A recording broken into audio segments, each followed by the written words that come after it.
বিশ্বৰ সৰ্ববৃহৎ নদীবান্ধক লৈ নীৰৱ কেন্দ্ৰীয় চৰকাৰ। চীনে ব্ৰহ্মপুত্ৰৰ ওপৰত নিৰ্মাণ কৰিব ৬০,০০০ মেগাৱাট বিদ্যুৎ উৎপাদনক্ষম প্ৰকল্প। চীনৰ ওপৰত আন্তৰ্জাতিকভাৱে হেঁচা প্ৰয়োগৰ দাবী।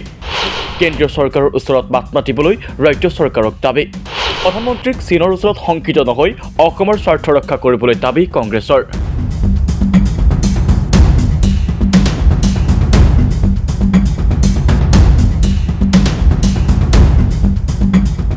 চীনে তিব্বতত ব্ৰহ্মপুত্ৰৰ ওপৰত নিৰ্মাণ কৰিবলৈ লোৱা বিশ্বৰ সৰ্ববৃহৎ নদীবান্ধক লৈ সৰব অসম প্ৰদেশ কংগ্ৰেছ কমিটি। ৬০,০০০ মেগাৱাট বিদ্যুৎ উৎপাদনক্ষম এই সৰ্ববৃহৎ প্ৰকল্পটোৱে অসমৰ আয়ুসৰেখা সদৃশ ব্ৰহ্মপুত্ৰলৈ আনিব চৰম ভাবুকি। চীনৰ এই দৈত্যকাৰী জলবিদ্যুৎ প্ৰকল্পটোৰ সন্দৰ্ভত বৰ্তমানেও কেন্দ্ৰীয় আৰু ৰাজ্য চৰকাৰে মুখ খোলা নাই। এনে সময়তে অসম প্ৰদেশ কংগ্ৰেছ কমিটিয়ে এই প্ৰকল্পটোৰ সন্দৰ্ভত নিজৰ স্থিতি স্পষ্ট কৰিছে। সোমবাৰে গুৱাহাটীৰ ৰাজীৱ ভৱনত এই সন্দৰ্ভত এখন সংবাদমেল সম্বোধন কৰে নগাঁৱৰ সাংসদ প্ৰদ্যুৎ বৰদলৈয়ে। সাংসদগৰাকীয়ে চীনৰ বৃহৎ নদীবান্ধক ডাঙৰ বিপদ আখ্যা দি দেশখনৰ ওপৰত আন্তৰ্জাতিকভাৱে হেঁচা দিবলৈ ভাৰত চৰকাৰক দাবী জনায়।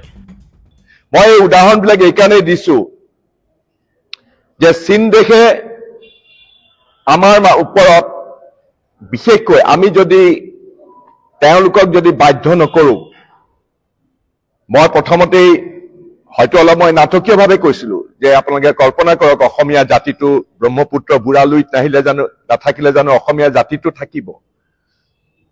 কিন্তু সেই তেনেকুৱা প্ৰতিৰঞ্জিত কৰি কোৱা নাই। যদি চীন দেশে, কাৰণ চীন দেশে আমাৰ সন্মুখত এই ডাঙৰ যিটো বিপদ তেওঁলোকে কঢ়িয়াই আনিব খুজিছে, যদি আমি তেওঁলোকক বাধ্য নকৰোঁ বা আন্তৰ্জাতিকভাৱে আমি যদি তেওঁলোকৰ ওপৰত হেঁচা নিদিওঁ। চীনে নিৰ্মাণ কৰিবলৈ লোৱা বিশ্বৰ সৰ্ববৃহৎ নদীবান্ধটোৱে অসমৰ ওপৰত কি কি প্ৰভাৱ পেলাব তাৰো তথ্য দাঙি ধৰে সাংসদ প্ৰদ্যুৎ বৰদলৈয়ে। সৰ্ববৃহৎ প্ৰকল্পটোৱে তিনিটা দিশত অসমলৈ নতুন প্ৰত্যাহ্বান কঢ়িয়াই আনিব বুলি তেওঁ প্ৰকাশ কৰে। সৰ্ববৃহৎ প্ৰকল্পটোৱে ব্ৰহ্মপুত্ৰ শুকুৱাই পেলাব বুলিও তেওঁ আশংকা প্ৰকাশ কৰে। তিনিটা দেশত এই নতুন যিটো প্ৰকল্প ৬০,০০০ মেগাৱাটৰ এটা ছিংগল প্ৰকল্প তেওঁলোকে যিটো মেদাঙত কৰিব খুজিছে, সেইটোৱে তিনিটা দিশত বিশেষকৈ আমালৈ বৰ ডাঙৰ বিপদ কঢ়িয়াই আনিব। এটা হ'ল ৬০,০০০ মেগাৱাটৰ বিদ্যুৎ শক্তি উৎপাদন কৰিবৰ কাৰণে ওপৰ ভাগত তেওঁলোকে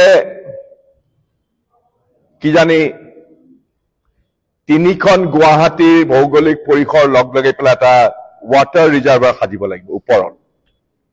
ইতিমধ্যে চীন দেশে আমি জানো যে 3 গৰ্জেছ প্ৰজেক্ট আছে। 3 গৰ্জেছ প্ৰজেক্ট তেওঁলোকে মাত্ৰ ২৩,০০০ মেগাৱাট উৎপাদন কৰিবৰ কাৰণে পৃথিৱীৰ ভিতৰত এতিয়া আটাইতকৈ ডাঙৰ জলবিদ্যুৎ উৎপাদন কেন্দ্ৰ আছে। কিন্তু এই 3 গৰ্জেছৰ প্ৰজেক্টটো যিটো তেওঁলোকৰ আছে, তাৰ ৱাটাৰ ৰিজাৰ্ভাৰটো ওপৰত থকাৰ কাৰণে ইকলজিৰ বহুত এফেক্ট কৰিছে আৰু প্ৰায় ১২ লাখ মানুহ স্থানান্তৰিত কৰিব লগা হৈছিলে 3 গৰ্জেছ প্ৰজেক্টত। এতিয়া এই 3 গৰ্জেছৰ ৩ গুণ ডাঙৰ এটা প্ৰকল্প চীন দেশে আমাৰ সীমাত ল'বলৈ আৰম্ভ কৰিছে। আৰু কল্পনা কৰক কিমান ডাঙৰ তেওঁলোকে পানীৰ ৰিজাৰ্ভাৰ কৰিব। খৰালি কালত তেওঁলোকে পানী সাঁচি ৰাখিব, কাৰণ খৰালি কালত সেই ৰিজাৰ্ভাৰ তেওঁলোকে ধৰি ৰাখিব। আমাৰ গোটেই তলৰ যিটো নামনিৰ চিয়াং নদীখন হয়তো শুকাই যাব। এই বৃহৎ জলবিদ্যুৎ প্ৰকল্পৰ সন্দৰ্ভত কেন্দ্ৰীয় চৰকাৰক চীনৰে আলোচনা কৰাৰ দাবী উত্থাপন কৰে সাংসদ প্ৰদ্যুৎ বৰদলৈয়ে। চীনৰ সৈতে ভাৰতৰ কোনো জলচুক্তি নথকাত আন্তঃৰাষ্ট্ৰীয় পৰ্যায়ত বুজাপৰা কৰিবলৈ তেওঁ দাবী জনায়। চীনে যাতে অসমৰ পানীক অস্ত্ৰ হিচাপে ব্যৱহাৰ কৰিব নোৱাৰে, সেয়ে ভাৰত চৰকাৰক দেশখনৰে আলোচনাত আগভাগ ল'বলৈ তেওঁ দাবী জনায়। আমাৰ কৰণীয় কি? অসম চৰকাৰে, মই এই ক্ষেত্ৰত এটা কথা উনুকিয়াই দিব খুজিছো, এইখন ২০১২ চনতে তেতিয়াৰ চৰকাৰে, অসমৰ তেতিয়াৰ চৰকাৰে, তৰুণ গগৈ চৰকাৰে এটা গ্ৰুপ অফ মিনিষ্টাৰ্ছ গঠন কৰি দিছিলে। মই এই কথাটো উনুকিয়াব খুজিছো, তেওঁলোকে ক'ব পাৰে যে এইটো কংগ্ৰেছী বস্তু। এইটো কংগ্ৰেছী বস্তু নহয়, এখন চৰকাৰে তৈয়াৰ কৰা এটা ৰিপৰ্ট।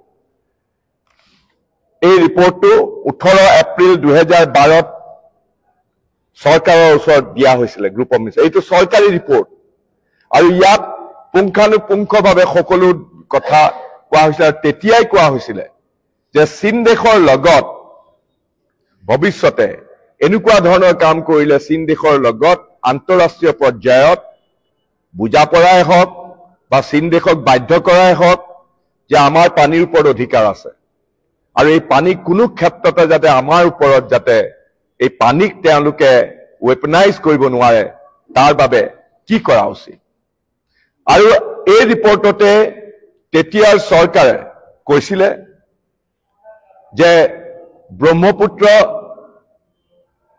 কেৱল অসমৰ নহয় ব্ৰহ্মপুত্ৰ ৱাটাৰ বেচিনটোত সবৰে ষ্টেক হোল্ডাৰ আছে অৰুণাচল হওক অসম হওক আনকি বাংলাদেশ হওক আমি সবেই মিলি পেলাই আন্তঃৰাষ্ট্ৰীয় পৰ্যায়ত আৰু চীনত